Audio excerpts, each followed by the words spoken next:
Bonsoir à tous et bienvenue sur Wow Spoken French.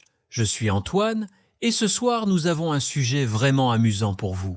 Bonsoir tout le monde, je suis Gabrielle et oui, le sujet de ce soir va vous faire rire, j'en suis sûre. Antoine, tu peux nous dire de quoi on va parler ce soir? Bien sûr, Gabriel, ce soir on va parler des excuses pour arriver en retard. Tu sais, ces moments où tu arrives tard et tu dois expliquer pourquoi. Est-ce que vous avez déjà inventé une excuse pour être en retard, auditeur? Oh là là, moi j'ai beaucoup d'expérience avec les excuses. Mais avant de commencer, dites-nous dans les commentaires, vous arrivez souvent en retard ou vous êtes toujours à l'heure? C'est une bonne question.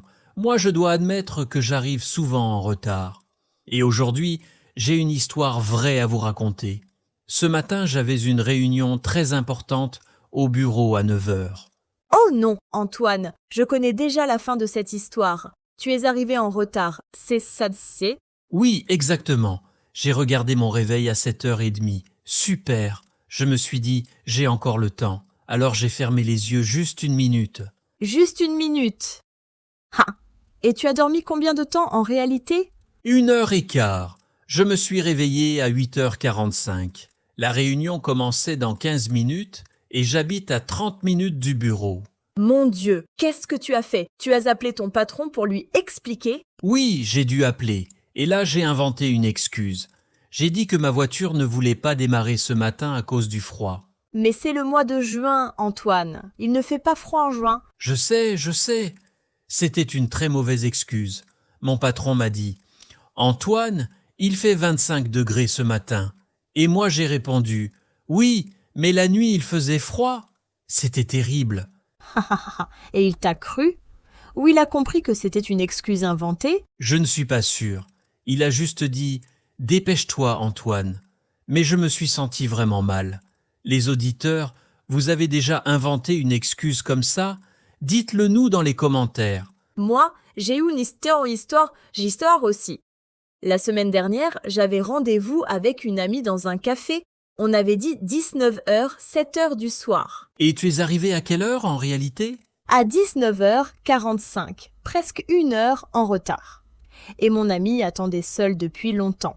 Elle m'a envoyé 3 messages et je n'ai pas répondu. Oh non, elle devait être très fâchée. Alors, qu'est-ce que tu as dit pour t'expliquer? J'ai dit qu'il y avait beaucoup de circulation et que le métro était en panne. Mais en réalité, j'avais regardé un film à la télévision et je n'avais pas vu l'heure passer. Ah, le film classique. Je regardais la télé et j'ai oublié l'heure. Auditeur, est-ce que ça vous arrive aussi? On adore regarder un film ou une série et on perd complètement la notion du temps. C'est exactement ça.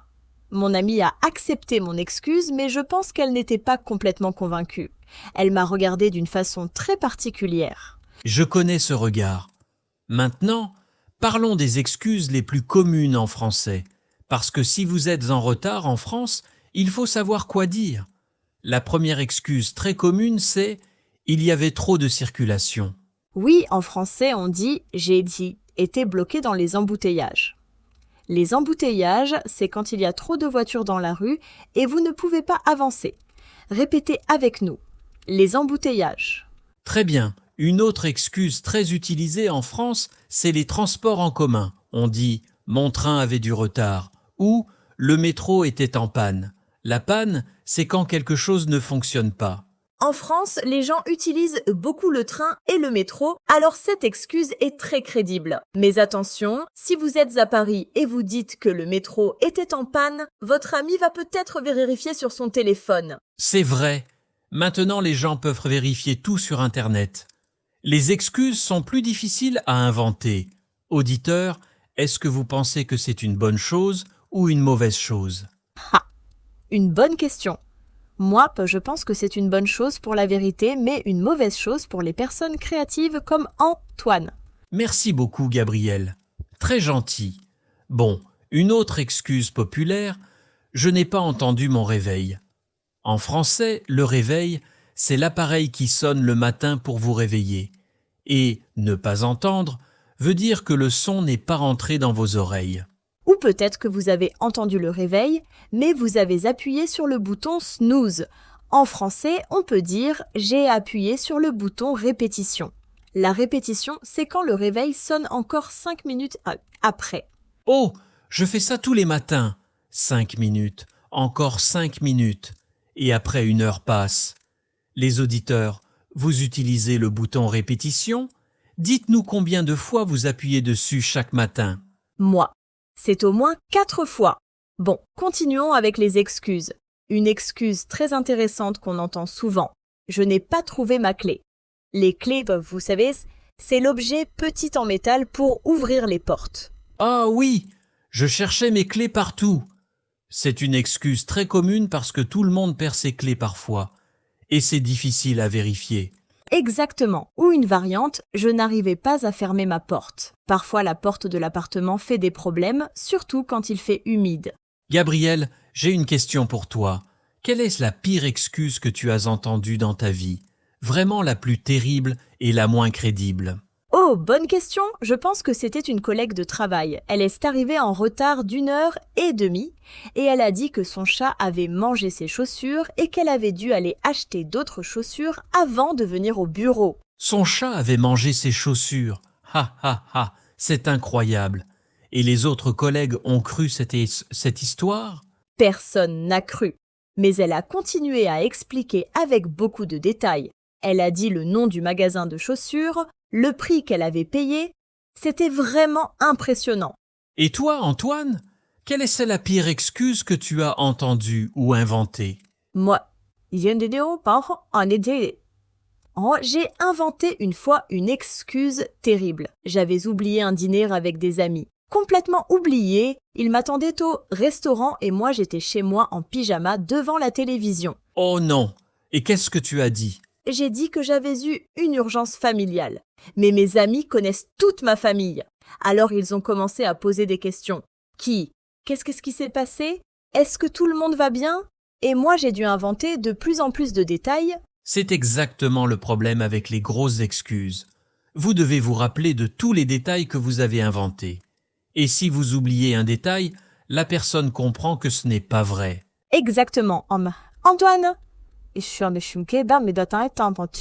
La vérité, c'est toujours plus simple. Parfois, il faut juste dire « Je suis désolé, j'ai oublié » ou « Je suis désolé, je n'ai pas bien géré mon temps ». C'est vrai. En français, pour s'excuser d'être en retard, on peut dire des choses simples comme « Je suis vraiment désolé pour le retard » ou « Excuse-moi d'être en retard, c'était de ma faute ». Et si vous voulez être plus formel, dans un contexte professionnel par exemple, vous pouvez dire « Je vous présente mes excuses pour ce retard ». C'est plus élégant et plus poli. Auditeurs, notez ces expressions. Elles sont très utiles dans la vie quotidienne en France. Est-ce que vous pratiquez votre français en ce moment? Si oui, laissez un commentaire pour nous dire comment ça se passe. Bonne idée! On adore lire vos commentaires. Bon, revenons aux excuses. Il y a aussi des excuses liées à la santé. Par exemple, je ne me sentais pas bien ce matin. Ou j'avais un terrible mal de tête. Oui, et c'est difficile à vérifier aussi. Si quelqu'un dit qu'il avait mal à la tête, vous ne pouvez pas dire non. Mais attention, si vous utilisez toujours la même excuse de santé, les gens vont commencer à s'inquiéter pour vous. Ou ils vont penser que vous n'êtes pas très honnête. Une autre excuse qu'on entend souvent, j'avais un appel téléphonique important que je ne pouvais pas interrompre. Ah oui, dans le monde professionnel, c'est une excuse assez acceptée. Si votre patron appelait et vous ne pouvez pas raccrocher, c'est compréhensible, non? En théorie, oui, mais si c'est le patron lui-même qui vous attend, cette excuse ne fonctionne pas très bien. Je parlais avec vous au téléphone, c'est pourquoi je suis en retard à notre réunion. Non, ça ne marche pas. Ha ha ha! Non, effectivement. Auditeur, à votre avis, quelle est l'excuse la plus créative pour être en retard? Partagez vos meilleures excuses dans les commentaires. On va peut-être les lire dans un futur épisode. Oh, j'adore cette idée. Allez-y, soyez créatifs. Bon, parlons maintenant de la culture française et le retard. En France, il y a un concept intéressant. On appelle parfois ça le quart d'heure de politesse. Exactement. Le quart d'heure de politesse, c'est l'idée qu'arriver 15 minutes en retard à une fête ou un dîner chez des amis, c'est acceptable et même parfois attendu. Vous connaissez ce concept? C'est vrai qu'en France, si vous êtes invité à une fête à 20 heures et vous arrivez exactement à 20 heures, les hôtes ne sont peut-être pas encore prêts. Alors les invités arrivent souvent un peu plus tard. Mais attention, ce quart d'heure de politesse, c'est pour les fêtes et les dîners entre amis. Pour le travail, pour les rendez-vous médicaux, pour les transports, là il faut être à l'heure. Absolument. En France, les Français sont assez stricts pour les choses professionnelles. Arriver en retard à un entretien d'embauche, par exemple, c'est très mal vu. Ça peut changer complètement l'opinion que l'employeur a de vous. Et dans d'autres pays, les règles sont différentes. Dans certains pays d'Amérique latine, par exemple, arriver 1 heure en retard à une fête, c'est tout à fait normal et même poli. C'est fascinant comment la culture influence notre rapport au temps. Auditeurs, dans votre pays ou votre culture, comment c'est? Est-ce qu'on est strict sur les horaires? Dites-nous dans les commentaires. Oui, on est vraiment curieux de savoir. Bon, revenons à nos excuses. Il y a aussi les excuses météorologiques. Il pleuvait tellement fort que je ne pouvais pas sortir de chez moi. Ou il y avait de la neige sur les routes. La météo, c'est une excuse parfaite parce que tout le monde peut vérifier qu'il pleuvait ou qu'il neigeait. Mais si vous dites il y avait une tempête terrible et qu'il faisait beau et chaud, c'est un problème. Ah, comme mon excuse du froid en juin. Toujours vérifier la météo avant d'utiliser cette excuse. Gabriel, tu as d'autres excuses liées à la météo?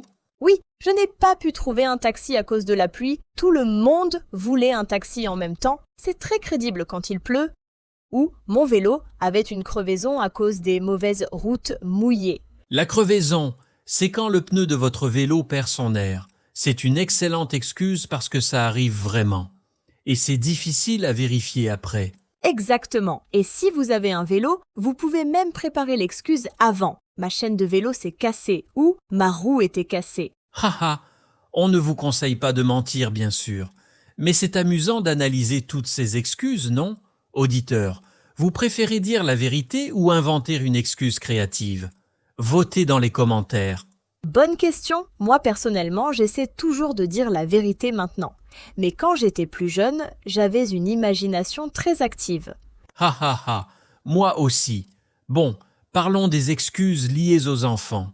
Si vous avez des enfants, vous savez que c'est une excuse très puissante.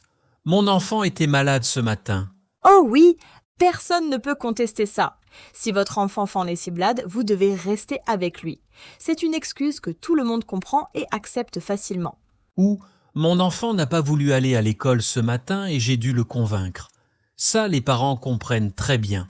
Et même si vous n'avez pas d'enfant, vous pouvez utiliser d'autres personnes. Ma grand-mère avait besoin d'aide ce matin. Ou mon voisin avait une urgence et j'ai dû l'aider. Mais encore une fois, ces excuses fonctionnent 1 ou 2 fois. Si vous utilisez toujours votre grand-mère comme excuse, les gens vont s'inquiéter pour elle. Ou ils vont penser que vous avez une grand-mère très malchanceuse qui a toujours des problèmes exactement quand vous avez des rendez-vous importants. Exactement. Bon, maintenant pratiquons ensemble. Imaginez que vous êtes en retard d'1 demi-heure pour retrouver un ami dans un café. Comment vous allez vous excuser en français? On va vous donner quelques options. Option numéro 1. Je suis vraiment désolée pour le retard. Il y avait beaucoup de circulation et je suis restée bloquée dans les embouteillages pendant longtemps. Option numéro 2. Excuse-moi, j'ai dû rester au bureau plus tard que prévu. Mon patron m'a demandé de finir un travail urgent avant de partir. Option numéro 3. Si vous voulez être honnête, je suis désolée, j'ai mal géré mon temps aujourd'hui. Je n'aurais pas dû regarder cette série avant de partir. Laquelle de ces options vous préférez?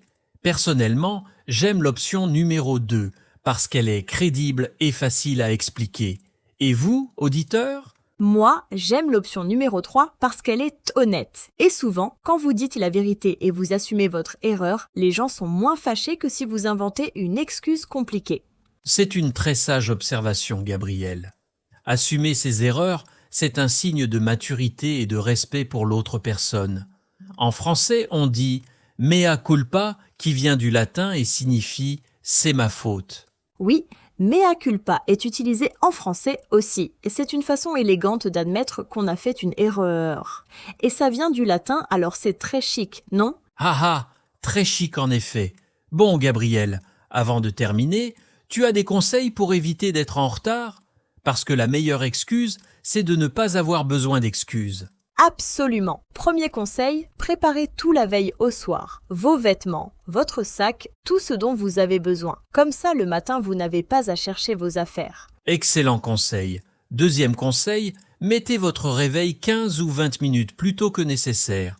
Comme ça, si vous avez besoin de quelques minutes supplémentaires, vous avez du temps. Et troisième conseil, ne regardez pas votre téléphone pendant au moins 30 minutes après le réveil. Les réseaux sociaux peuvent vous faire perdre beaucoup de temps sans que vous le remarquiez. Ah! Ce dernier conseil est difficile pour moi. Le matin, je regarde toujours mon téléphone et après 20 minutes passent sans que je le réalise. Je sais moi aussi, c'est un problème très moderne. Auditeurs, est-ce que vous avez d'autres conseils pour être ponctuel? Partagez-les dans les commentaires, ça peut aider beaucoup de personnes. Excellente idée. Et si vous avez des histoires amusantes de retard ou d'excuses créatives, on veut les entendre aussi. On adore apprendre avec vous et rire ensemble. Avant de terminer cet épisode, résumons les expressions importantes qu'on a vues aujourd'hui. Pour s'excuser d'être en retard, vous pouvez dire « Je suis désolé pour le retard » ou « Excuse-moi d'être en retard ». Pour expliquer pourquoi vous êtes en retard, il y avait des embouteillages. Mon réveil n'a pas sonné. Le métro était en panne. Je n'ai pas trouvé mes clés. Et si vous voulez être honnête, j'ai mal géré mon temps. Je n'ai pas vu l'heure passer. C'est entièrement ma faute. Ces expressions sont très utiles dans la vie quotidienne. Pratiquez-les et si vous pouvez, utilisez-les dans une vraie conversation en français.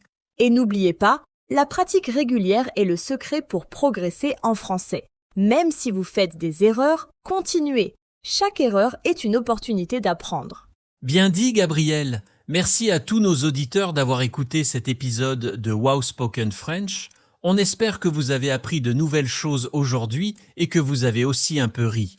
Si vous avez aimé cet épisode, n'oubliez pas de vous abonner à Wow Spoken French pour ne manquer aucun épisode. Et laissez-nous un commentaire pour nous dire quel sujet vous voulez qu'on traite dans un prochain épisode. Vos suggestions sont toujours les bienvenues. On fait ces épisodes pour vous.